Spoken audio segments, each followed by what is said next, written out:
सभापतिभ्यश्च वो नमो नमः। यस्य कृपा सिंधोर्विंदुम लब्ध्वा सुपुण्यकम जाड्यम में पगतम किंचित तस्मै श्री गुरुवे नमः। यस्याह प्रसाद मात्रेण मूर्खो याति विदग्धतां नौमि वाग्देवतां नित्यं तां सदक्षर विग्रहां। भवन्तोऽत्र सुधीसभ्याः सरस्वत्यावरात्मजाः ये पितेभ्यः सदा मेस्तु रचितो विनयाञ्जलिः। मान्याः सुहृद्वर्याः कृपया स्वीकुर्वन्तु जनस्यास्य श्री काशी विश्वनाथ दर्शनपूतस्य कृतपुण्यप्रभूतस्य प्रभुनाथ द्विवेदिनो हार्दम अभिनंदनम्। साम्प्रतं वयं संवेताः स्म निवेदितुं स्वां स्वां रचना प्रवृत्तिं प्रकटविच्छित्तिं समेधित भाव संपत्तिम्। अत्रास्ति मे समीहा प्रस्तोतुम् अवसरोचितं पद्यम् एकम्। यत् सारस्वत वैभवं गुरुकृपा पीयूष पाकोद्भवं तल्लभ्यं कविनैव नैव हठतः पाठ प्रतिष्ठाजुषां। कासारे दिवसं वसन्नपि पयः पूरं परं पंकिलं कुर्वाणः कमलाकरस्य लभते किं सैरिभः सौरभम्। अतो मे भवेत् कश्चिदपि न कर्तृत्वाभिमानी प्रसिद्धम् एव सूक्तं ऋषयो मंत्रद्रष्टारः न तु कर्तारः। कर्ता तु कश्चित् अन्य एव अचिन्त्यः। प्राक्तन पुण्य संस्कारवता प्रसादिता भगवती सरस्वती निर्माति तां भावभूमिं याम अधिरोह्य कोपि विदग्धो विमुग्धैव तस्या भारत्या वाङ्मयीं लीलां द्रष्टुम् अर्हति। अतएव गोस्वामी तुलसीदासः स्वकीये श्रीरामचरितमानसे सत्यमेव भणति। भगत हेतु निज भवन बिहाई सुमिरत सारद आवत धाई। एवं कर्तृत्वं तु तद्देवतायाः एव अस्माकं केवलं द्रष्टृत्वं। यो भावस्तत्कृपया हृदये चित्ते वा समुदेति तस्याभिव्यक्तिरेव अस्माभिः क्रियते स्वस्वप्रतिभाबलेन।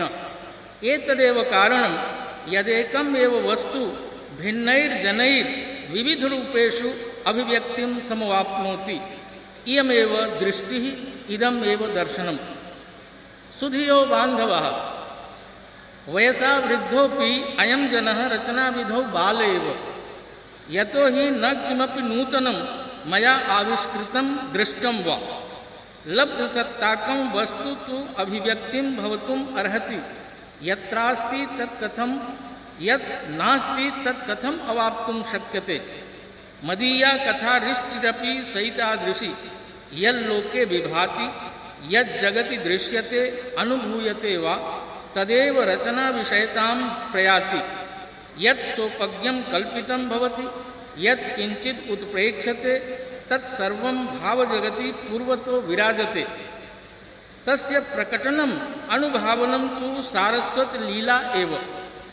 यज्जनाः सोपज्ञम् इति आलपन्ते तदपि फाल्गुने मासि शोभाञ्जन वृक्षैव यस्य मूलस्कन्धं पुरातनं शाखाः पत्राणि पुष्पाणि फलानि नवीनानि भवन्ति।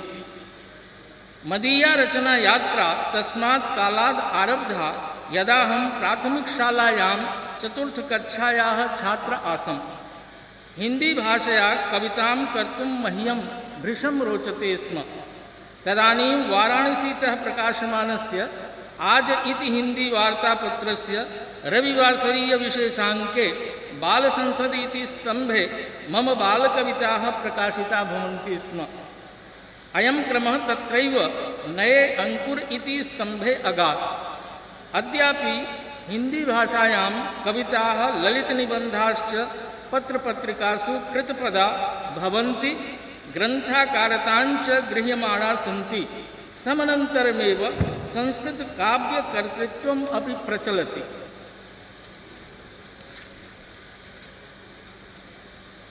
संस्कृत कथा रचना विधौ विधिवशान् मम पदार्पणं विचित्रवृत्त संवलितम् अस्ति।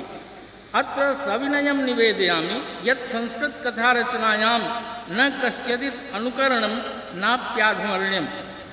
नेत्रवसुग्रहब्रह्म अर्थात् 1929 ख्रीष्टाब्दे वाराणसीस्था आकाशवाणी केन्द्रस्य संस्कृत कार्यक्रम संयोजको डॉक्टर रजनीश प्रसाद मिश्र महोदय एकदा मम श्रद्धेय गुरुवर्याणां काशी विद्यापीठे तदानीं संस्कृत विभागाध्यक्षाणां प्रोफेसर अमरनाथ पांडे महानुभावानां सविधौ उपविष्टो वार्तालापरत आसीत्। तत्र अहमपि तृतीयः। डॉक्टर मिश्र महोदय उक्तवान् प्रसारणाय संस्कृतस्य वार्ताः कविताश्च प्रचुरतया उपलभ्यन्ते, किन्तु संस्कृतकथा नोपलभ्यन्ते। एतन्निशम्य मम मनसि समायातं भवतूनाम् अस्यां विधायाम् अहं प्रयतिष्ठे। सप्ताहानन्तरमेव गङ्गास्नानमिति सर्वप्रथमां कथां विरच्य डॉक्टर मिश्र महोदयस्य करे कृतवान्। स तां दृष्टिपूतां विधाय निर्दिष्टवान् इमां कथां 10 मिनिट् समये प्रसाराणां कृत्वा ददातु। एतत् कृत्वा अचिरेणैव तस्मै समुपहृतवान्। स महता स्नेहेन ताम् अनुमन्य यथाविधि ध्वन्यङ्कनं कारयित्वा प्रसारितवान्। ततः प्रतिमासत्रयं मदीया कथा नियमितं वाराणसीस्थ आकाशवाणी केन्द्रतः प्रसारिता भवति स्म। इदानीमपि तत्क्रमः जायते। ततश्च आकाशवाण्याः इलाहाबाद, लखनऊ, गोरखपुर, रांची, भागलपुर केन्द्रेभ्योऽपि मम कथानां प्रसारणम् अभवत्। कुन्दकौतुकम् इति एका कथा आकाशवाण्याः दिल्ली केन्द्रतो अखिल भारतीय स्तरे प्रसारिता अभवत्। पश्चाच्च दीर्घाः कथा संस्कृत पत्रिकासु प्रकाशिता भवन्ति।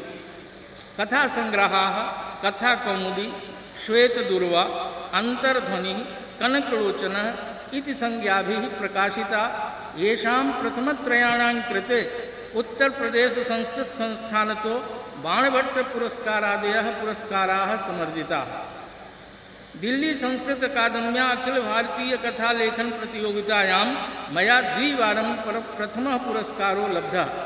अधुना अयं कथा संग्रहः कनकलोचनः साहित्य अकादमी पुरस्कारेण सभाजितः इति हर्षस्य विषयः। साहित्य अकादमी मान्याश्च निर्णायकाः सहृदया विद्वांसो मया अभिनन्द्यन्ते। कथाकौमुदी इति ग्रन्थे संकलिता कथाः हास्यव्यङ्ग्यपराः सन्ति। अतः परवर्तिनां कथासंग्रहाणां कथानां विषयाः सामाजिका अथ च पर्यावरण, आतंकवाद, नारी शिक्षा, बाल शिक्षा संपृक्ता उपदेशात्मकाः सन्ति। मम सर्वासां कथानां वैशिष्ट्यम् अस्ति तासाम् अन्ते पद्यबद्धा फलश्रुति यस्यां कथायाः सारतत्वं नैतिकसन्देशश्च विलसति।